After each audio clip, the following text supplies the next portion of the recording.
You ever say no to something and then somehow feel like you committed a crime? Like the word leaves your mouth and immediately your brain goes, "Oh no, you ruined everything. They hate you now. You are selfish. You should have just said yes." And the weirdest part is, you might not even regret saying no. You may actually know you needed to say it. You were tired. You did not have time. You did not want to go. You did not have the energy. You finally protected yourself for once. But instead of feeling peaceful, you feel guilty. So now you're sitting there replaying it. Was my tone bad? Did I sound rude? Should I explain more? Should I send another message? Should I add a smiley face so they know I'm not evil? And this is where the psychology gets interesting. Because guilt after saying no is not always a sign that you did something wrong. Sometimes it is a sign that your nervous system is not used to choosing yourself. For some people, saying no is just a normal sentence. For you, it feels like a tiny emotional emergency. Because somewhere along the way, your brain may have learned that keeping people happy keeps you safe. If they aren't upset, you are safe. If they approve, you are safe. If they still like you, you are safe.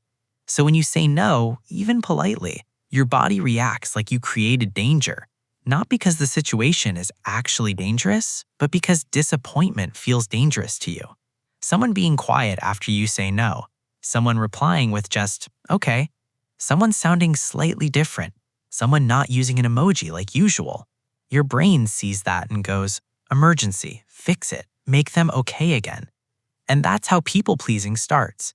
Not always because you're trying to be nice. Sometimes because you're trying to calm your own anxiety. You say yes because no feels too loud. You agree because tension feels unbearable. You over-explain because silence feels like punishment. You apologize for things that do not need an apology.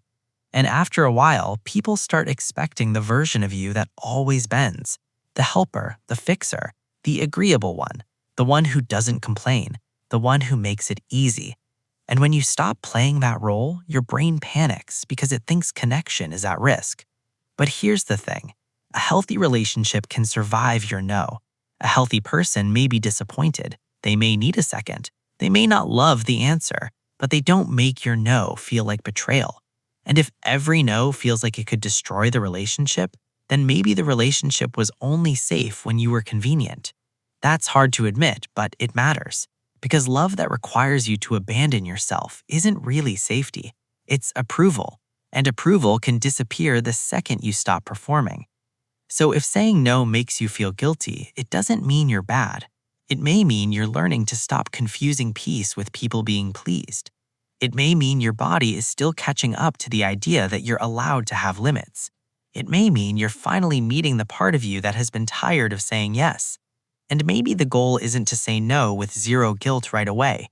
Maybe at first, the goal is just to say no and not immediately run back to rescue everyone from your boundary. Because sometimes guilt isn't a warning that you did something wrong. Sometimes guilt is the withdrawal symptom from a life where abandoning yourself was how you stayed loved. So maybe the real question isn't, why do I feel guilty for saying no?